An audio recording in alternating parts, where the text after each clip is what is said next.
മാമി തിരോധാന case CBI അന്വേഷിക്കണമെന്ന ആവശ്യം ഹൈക്കോടതി തള്ളി. കേസ് അന്വേഷിക്കാൻ ക്രൈംബ്രാഞ്ച് പ്രത്യേക സംഘത്തെ ചുമതലപ്പെടുത്തിയെന്ന സർക്കാർ വാദം അംഗീകരിച്ചുകൊണ്ടാണ് നടപടി വരുന്നത്. ബിനിൽ നൽകും വിവരങ്ങൾ. ബിനിൽ, ആരാണ് ഹർജിക്കാരൻ? ഈ സർക്കാർ നിലവിലെ അന്വേഷണം സംബന്ധിച്ച് നിലപാട് അറിയിച്ചതോടെയാണോ ഹർജി തള്ളിയത്? മാമി എന്ന് വിളിക്കുന്ന മുഹമ്മദ് ആട്ടൂരിന്റെ കുടുംബം തന്നെയാണ് ഹൈക്കോടതിയിലെത്തിയത്. CBI അന്വേഷണമായിരുന്നു ആവശ്യം. ജസ്റ്റിസ് ബെച്ചു കുര്യൻ തോമസ് ആ ആവശ്യം നിരാകരിച്ചിരിക്കുകയാണ്. കാരണം ക്രൈംബ്രാഞ്ചിന്റെ പ്രത്യേക അന്വേഷണ സംഘം ഈ കേസ് ഇപ്പോൾ അന്വേഷിക്കുകയാണ്. പുതിയ സംഘത്തെ ചുമതലപ്പെടുത്തിയെന്ന കാര്യം സർക്കാർ കോടതിയെ അറിയിച്ചു.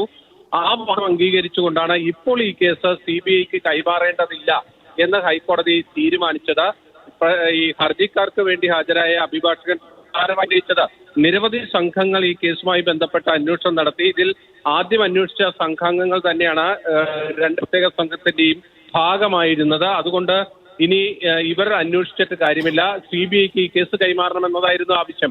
പക്ഷേ ഈ തിരോധാന കേസുമായി ബന്ധപ്പെട്ട ഒരു പുതിയ സംഘത്തെ ചുമതലപ്പെടുത്തിയ പശ്ചാത്തലത്തിൽ അവർ അന്വേഷണം നടത്തട്ടെ. അതിൽ തൃപ്തികരമല്ലാത്ത ഒരു സാഹചര്യം ഉണ്ടായാൽ ഹർജിക്കാർക്ക് പിന്നീട് കോടതിയെ സമീപിക്കാമെന്നുകൂടി ഹൈക്കോടതി വ്യക്തമാക്കുകയും ചെയ്തിട്ടുണ്ട്.